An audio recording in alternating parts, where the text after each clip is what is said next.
사도신경으로 신앙 고백하십니다. 나는 전능하신 아버지 하나님 전지의 창조주를 믿습니다.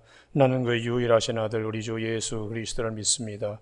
그는 성령으로 잉태되어 동정노 마리아에게서 나시고 본디오 빌라도에게 고난을 받아 십자가에 못 박혀 죽으시고 장서된 지 사흘 만에 죽은 자 가운데서 다시 살아나셨으며 하늘에 오르시어 전능하신 아버지 하나님 우편에 앉아 계시다가 거기로부터 살아있는 자와 죽은 자를 심판하러 오십니다. 나는 성령을 믿으며 거룩한 공교회와 성도의 교제와 죄를 용서받는 것과 몸의 부활과 영생을 믿습니다. 아멘. 오늘 아침에 하나님께서 우리에게 주시는 말씀은 히브리서 13장 7절에서 9절까지 말씀입니다. 한 절씩 교독하시겠습니다. 히브리서 13장 7절 하나님의 말씀을 너희에게 일러주고 너희를 인도하던 자들을 생각하며 그들의 행실의 결말을 주의하여 보고 그들의 믿음을 본받아라.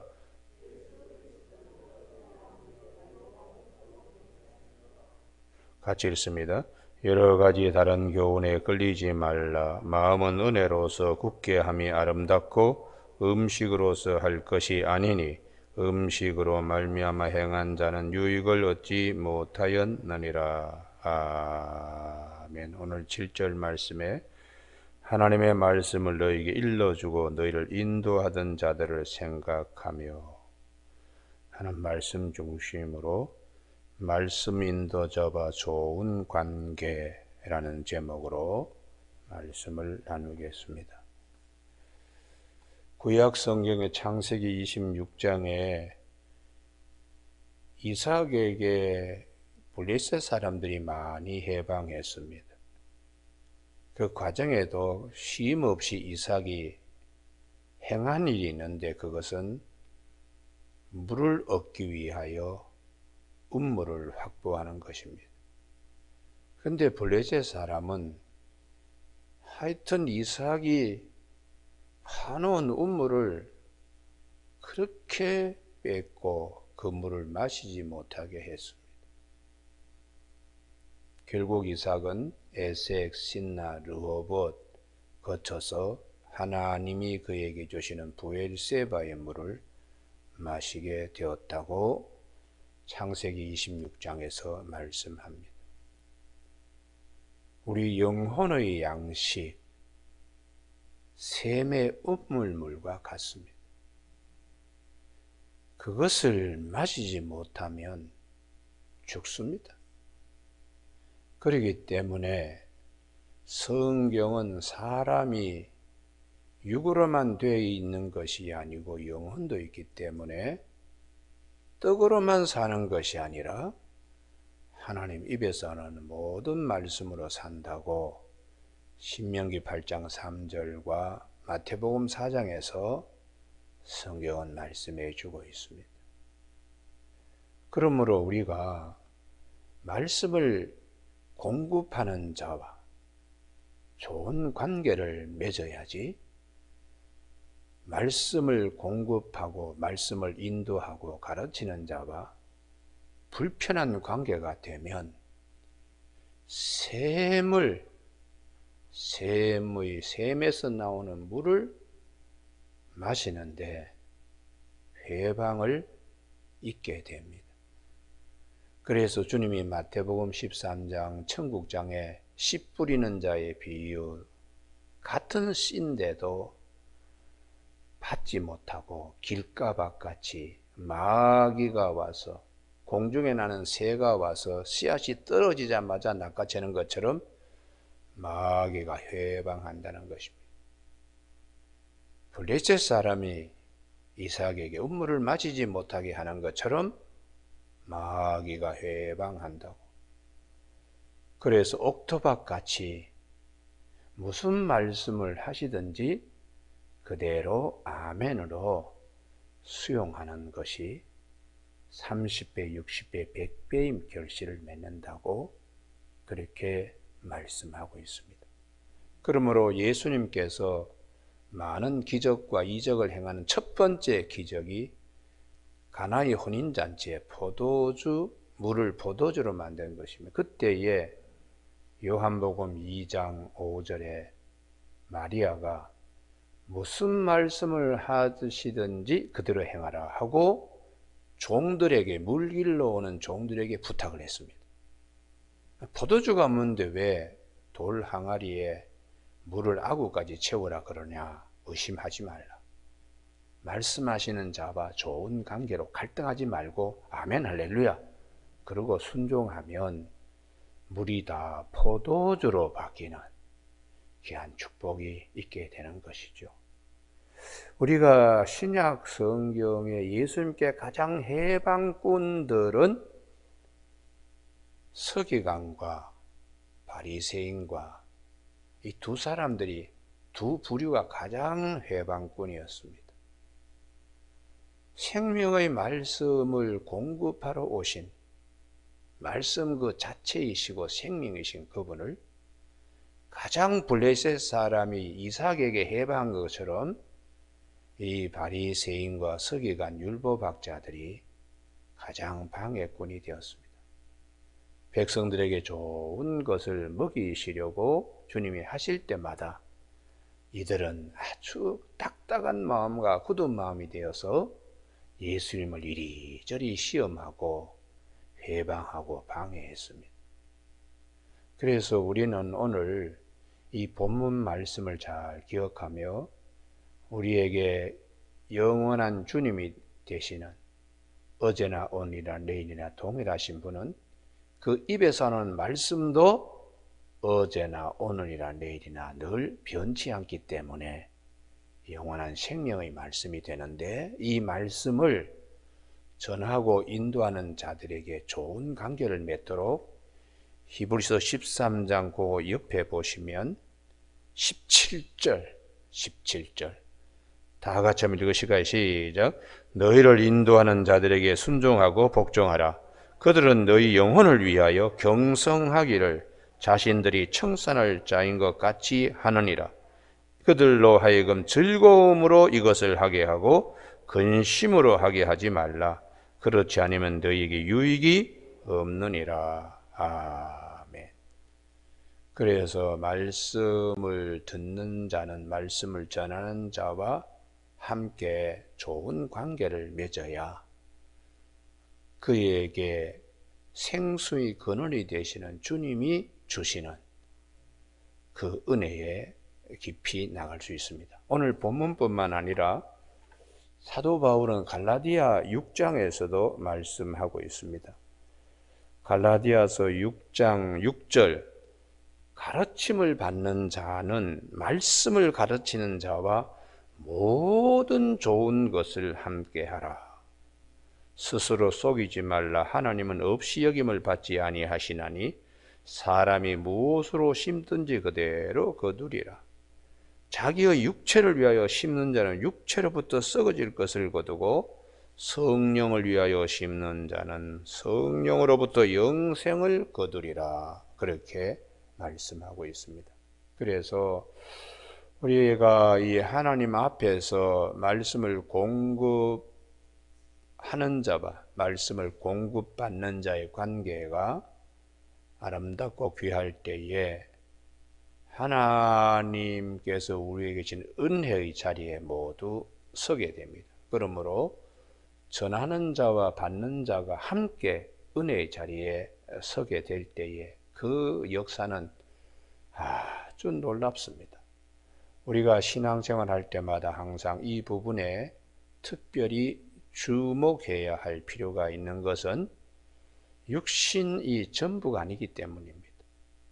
그래서 이 예수님이 오셔서 오병이어의 기적을 행하실 때에 너희들이 나를 이스라엘 임금으로 세우려고 하는 것, 그것은 표적을 본 까닭이 아니고 먹고 배부르기 때문이라고 주님이 그렇게 말씀하십니다. 요한복음 6장 26절에 진실로 진실로 너희에게 이르노니 너희가 나를 찾는 것은 표적을 본 까닭이 아니요 떡을 먹고 배부른 까닭이라. 육신을 위해서가 아니라 영혼을 위해서 영원한 양식을 우리에게 생명의 떡으로 주시는 예수님을 우리가 보고 따라야 되는데 그렇지 않다는 거죠. 그래서 썩을 양식을 위하여 일하지 말고 영생하도록 있는 양식을 위하여 하라. 사람이 떡으로만 사는 것이 아니고 하나님의 입에서는 모든 말씀으로 산다는 입장에서 우리가 서야 인간에 대한 온전한 이해가 되는 것입니다. 그래서 주님께서 말씀하시기를 내가 생명의 떡이다 그렇게 말씀을 하시고 그 생명의 떡이신 예수님은 쉼없이 우리에게 영생의 말씀을 우리에게 주시는 것입니다. 그래서 우리 구약 성경에 보면 그 지성소에 금 항아리에 있는 만나는 쇠하지도 않고 변하지도 않습니다. 그게 영원한 생명의 말씀이 있기 때문이라고 우리에게 비유로 말씀합니다. 그러나 진 밖에 떨어지는 만나는 내일을 넘기지 못합니다. 해가 뜨면은 다 녹아버리고 그걸 또 보관하려고 발버둥 치면 벌레들이 생기고 냄새가 나는 것으로 바뀝니다. 지성소 금 항아리 밖에 진영은 이 육신의 양식으로만 주어지는 만나이지만 지성소 안에 금 항아리에 있는 썩지 않고 변치 않는 그 만나는 우리 영혼의 생명의 양식입니다. 그래서 예수님은 어제나 오늘이라 영원토록 변함이 없이 동일하신 분이라고 진영에 떨어지는 만나는 조상들이 먹어도 죽었지만은 지성소 안에 있는 금 항아리의 만나와 같은 예수님은 우리에게 영원한 생명을 주시기 때문에 요한복음 6장 48절에 내가 고 생명의 떡이라 너희 조상들은 광야에서 만나를 먹어서 죽었거니와 이는 하늘에서 내려온 떡이니 사람으로 하여금 먹고 죽지 아니하게 하는 것이니라 그렇게 말씀하시면서 내 살을 먹고 내 피를 마시는 자는 영생을 가졌고 마지막 날에 내가 그를 다시 살리리니 내 살은 참된 양식이요 내 피는 참된 음료로라 그렇게 예수님 자신을 우리에게 내어주셨습니다. 우리 예수님은 말씀이 육신이 되어 우리 가운데 오셨기 때문에 예수님이 우리에게 내어주시는 것은 영원한 생명의 양식을 우리에게 주시는 것입니다. 그래서 오늘 아침에 말씀을 전하는 이와 함께 좋은 것으로 함께 해야 하는 것이 샘물을 얻기 위해서 샘을 사랑하는 것과 같은 마음이지요. 그런데 유감스럽게도 초대교회의 사도 바울의 주변에는 말씀을 그렇게 달게 받아들인 사람들보다 반대로 회방받고 회방하는 사람들이 많았음을 바울 서신을 통해서 우리는 알 수 있습니다. 그 대표적인 교회가 정말 애쓰고 힘들게 개척한 고린도 교회, 가장 사도 바울에게 많은 사랑을 받은 고린도 교회가 말씀을 공급하는 사도 바울과 매우 갈등 관계에 있었음을 성경은 말씀하세요. 그래서 사도 바울의 흠을 잡습니다.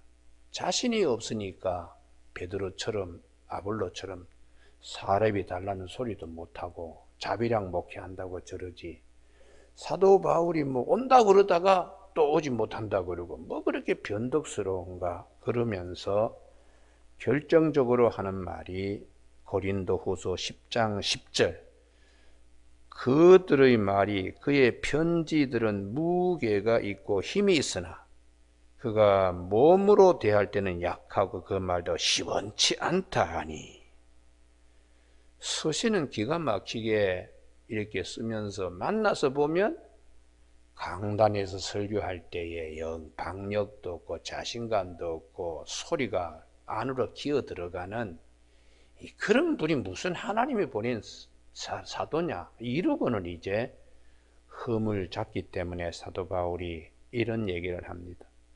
고린도전서 4장 15절에 그리스도 안에서 일만 스승이 있으되 아버지는 많지 아니하니 그리스도 예수 안에서 내가 복음으로써 너희를 낳았음이라.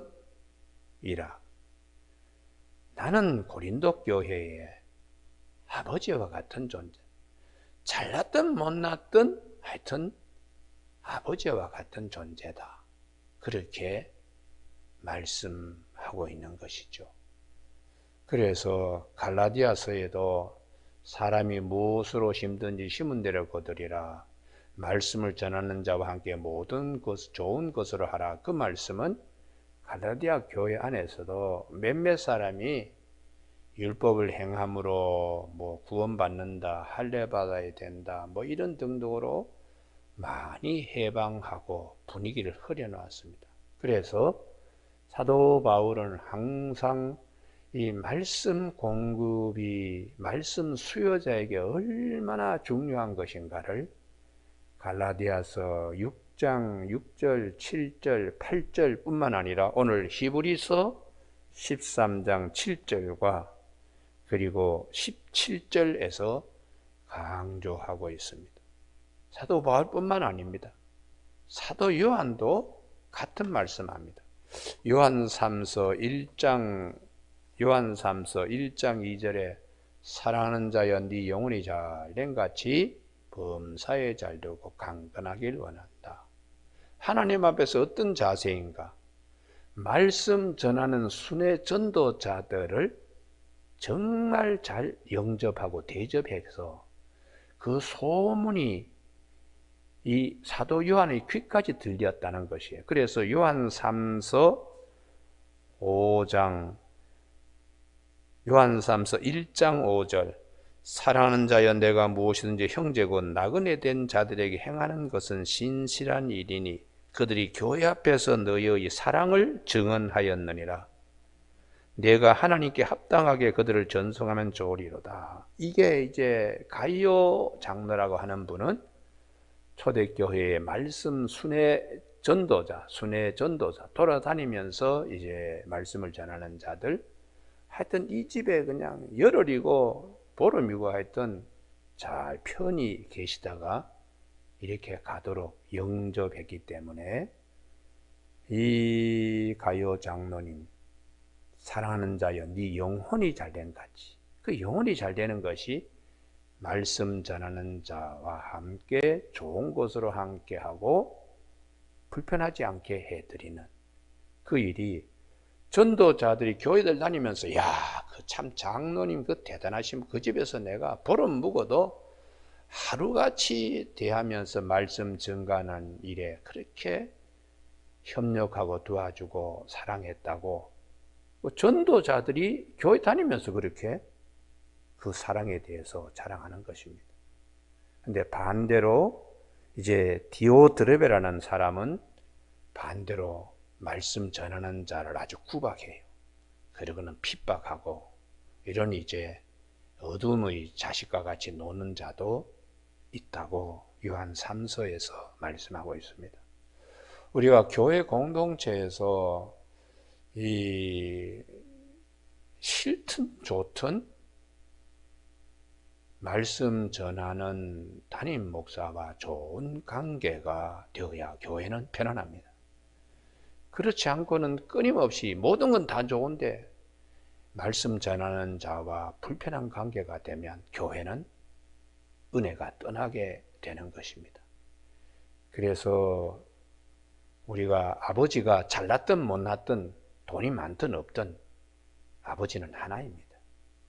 그런데 건너편의 아버지가 세상적으로 아주 잘났기 때문에 거기를 자꾸 기웃기웃하면은 그 아들은 그 집의 아들이 아닌데도 불구하고 남의 집의 아버지를 그렇게 사모하는 것은 그 매우 잘못된 것과 같이 우리 영혼을 위하여 밤낮 주야로 늘 깨어있는 말씀 인도자와 함께 좋은 것으로 하라고, 그리고 히브리서 13장 17절에 그들은 너희 영혼을 위하여 경성하기를 자신들이 청산을 짜인 것 같이 하느니라. 늘 깨어서 밤에 자면서도 꿈속에서 어떻게 하면 좋은 양식을, 좋은 설교를 할까 하고 꿈꾸면서도 말씀으로 꿈꿀 정도로 말씀 인도자는 최선을 다한다. 그래서 사도 베드로는 신령한 저지라고 그렇게 말씀합니다. 베드로전서 2장 2절에 갓난아기들 같이 순전하고 신령한 젖을 사모하라. 이는 그로 말미암아 너희로 구원을 이루도록 자라게 하려 함이라. 자식에게 젖을 주기 위하여 그 어머니가 젖가슴이 불러오는 그런 준비됨이 있는 것처럼 성도들에게 좋은 양식을 먹이기 위하여 이면에서는 그렇게 애쓰고 노력하는 부분들을 봐야 한다는 것입니다. 오늘 아침에 다른 교훈 9절에 여러 가지 다른 교훈에 끌리지 말라. 이게 미혹당하는 거지요. 세상적인 얘기, 구원과 관계없는 쓸데없는 소리들. 그런데 영혼 팔지 말라고 말씀하는 거예요. 마음은 은혜로서 굳게 함이, 할렐루야, 굉장히 중요합니다. 아름답고 음식으로서 할 것이 아니니 사람이 떡으로만 사는 것이 아닙니다. 음식으로 말미암아 행한 자는 유익을 얻지 못하니라. 하나님 입에서 나는 모든 말씀으로 살아야 우리가 온전하게 되기 때문에 살리는 것은 영이니 육은 무익하다. 내 말이 곧 영이요 생명이라고 주님이 그렇게 요한복음 6장 63절에서 말씀하고 있습니다. 오늘 아침에 우리 신앙생활, 건강한 신앙생활, 아름다운 믿음의 경주가 있어지는 우리 모두가 되시길 주님의 이름으로 축복합니다. 기도하시겠습니다. 하나님 아버지, 오늘도 우리가 신앙생활 할 때에 이삭이 우물물을 파지 못하도록 블레셋 사람이 해방하는 일이 있었는데 말씀 듣고 말씀을 보고 말씀을 취할 때 해방받지 않도록 항상 깨어있게 하여 주시며 오늘도 가요 장로님과 같이 네 영혼이 잘된 같이 범사에 잘 되고 강건하기를 원하는 이 축복의 말씀 앞에 무슨 말씀을 하시든지 단단한 식물이라도 아멘하며 신령한 젖을 사모하는 우리 믿음의 걸음들이 다 되도록 인도하여 주시길 원하오며 예수님 이름으로 기도드립니다. 아멘. 하늘에 계신 우리 아버지의 이름을 거룩하게 하시며 아버지의 나라가 오게 하시며 아버지의 뜻이 하늘에서와 같이 땅에서도 이루어지게 하소서. 오늘 우리에게 이루어질 양식을 주시고 우리가 우리에게 잘못한 사람을 용서하여 준 것 같이 우리 죄를 용서하여 주시고 우리를 시험에 빠지지 않게 하시고 악에서 구하소서. 나라와 권능과 영광이 영원히 아버지의 것입니다. 아멘.